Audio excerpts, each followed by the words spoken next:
Okay, it's day 107. This is part three. And I got to thinking about the title that I put on this. I made sure that in the retraction for Macduff, I put no Nazi houses. No Nazi houses. Only Nazi method. Only Nazi method. And I started thinking about it and said, well, wait a minute. There were Nazi houses. Now, Macduff didn't go to any of them. So that's a part of the story I had wrong. But maybe there is something here in the houses that I should talk about because I've had a lot of personal experience with this, with the Awans and the Awans houses, and also, which I'll just call safe houses for right now. And then I was in Australia, where in Perth, Australia, there was a lot of people that were exiting from South Africa when that was falling to Perth, and how these houses were created. Now, in that case, they were welcomed in open arms, but sometimes when they were leaving Europe, they had to travel incognito with passports with different names, as Heinrich Müller did, and he went to Panama. But a lot of them did go to South Africa and picked up right where they left off. The thing about this series, it really shows, going back all the way to Congo, how strategic these resources were for uranium all the way back then, and really determined the outcome, because there was people that had gone to Africa, determined the outcome of the Second World War. Now, it just so happens we had a Belgian guy that was working with the U.S. forces, and we got most of that uranium and we put it under the Bayonne Bridge, and you can even almost see the discoloration of the Bayonne Bridge under the steel stanchions there, where they stored that incredibly rich pitch blende uranium underneath in New Jersey. And that really kind of determined, really at the end, if you want to look at the final atomic bomb, determined the whole structure of the war. And that same thinking about this whole nuclear fuel chain going all the way back to the ore, okay, all the way back to the ore, is what is controlled potentially the 20 years that we've had of megatons to megawatts, and the storing of that HEU, and the reason why we need to lie to the American people, the reason why we need to do Smith-Mundt. And also, it explains uranium-1. So this is why I'm moving away gradually of blaming just Hillary and the conspirators and the Comeys and so forth. It really is this kind of Mueller kind of phenomenon. It's this thinking that the opinion of the American public, they cannot know the truth. That we have to wag the dog. They can't know the truth. You can't handle the truth. We have to wag the dog. They don't understand how Shinka Lobwe changed the course of history. We can't let Shinka Lobwe happen again.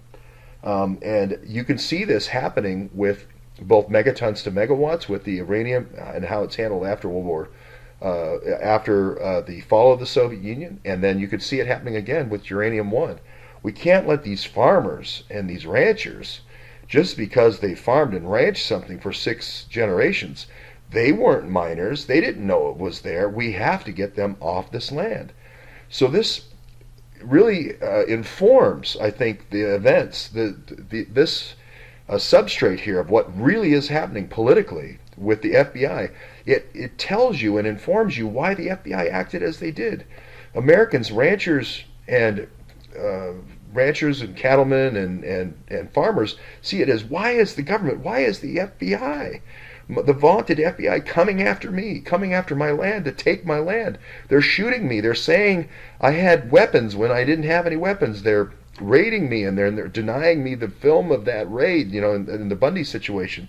Finicum, you're saying just shoot me, and they don't even have the courtesy to shoot you face on. They shoot you in the back when you're unarmed.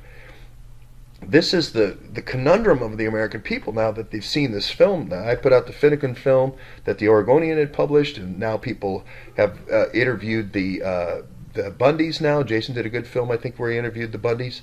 So this is where we are kind of understanding it's not really the FBI. It's these Mueller kids. It's these Mueller kids. Mueller and these Mueller kids that are doing this, confiscation. So I started thinking about, the Awans, and how the Awans was really just an extension. The Awans are just an extension. The whole Bob Mueller thing that he did here 20 years ago with the Awans and bringing P-Tech in, those were just like in other cases where they used the Italians to get them passports. They used, there was a guy named Wolf. He was a paperclip scientist, and he ended up running East German intelligence until the fall of East Germany and the fall of the Soviet Union. Um, they went to the Vatican to get those Knights of Malta passports. They needed the passports. So it's whatever is needed at whatever time.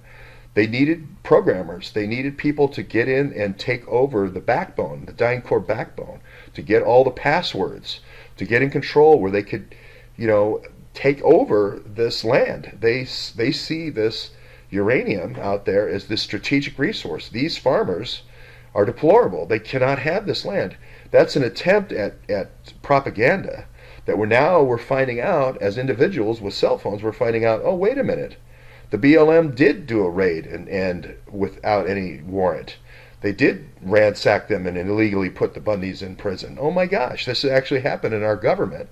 They did shoot Lloyd Finnecum in the back. He was asking them to shoot him face first because his life had been destroyed, and they didn't have the courtesy to do that, and they shot him in the back. That's what America is realizing right now. This FISA is just the latest example of you came out with all these lies about all these secrets that were in this document.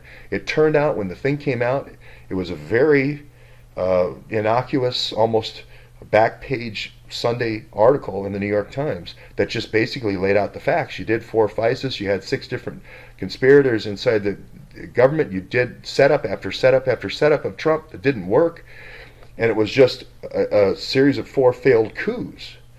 And that is, I think, for both sides, an understanding of who is Mueller, who are the Mueller kids, what is this thinking that's been infiltrated into the top of our most vaunted law enforcement agency. We need to understand that, and they're thinking all the way back to Orr, all the way back to Orr. Now, I don't know if Nellie Orr and Bruce Orr are named Orr for that reason, but you can see the thinking of why I brought in all these Saipov truckers, why I brought in all these Krupniks.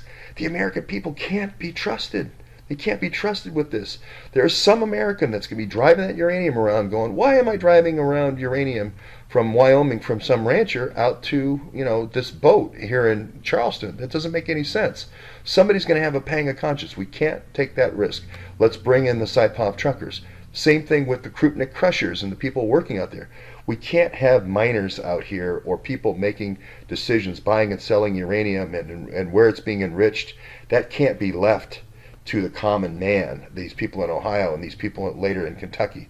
We need to take that and secretly do that with people in New Mexico, near the New Mexico border. Who knows where they're getting those people that ended up working in that uranium spinning down there in Eunice, New Mexico.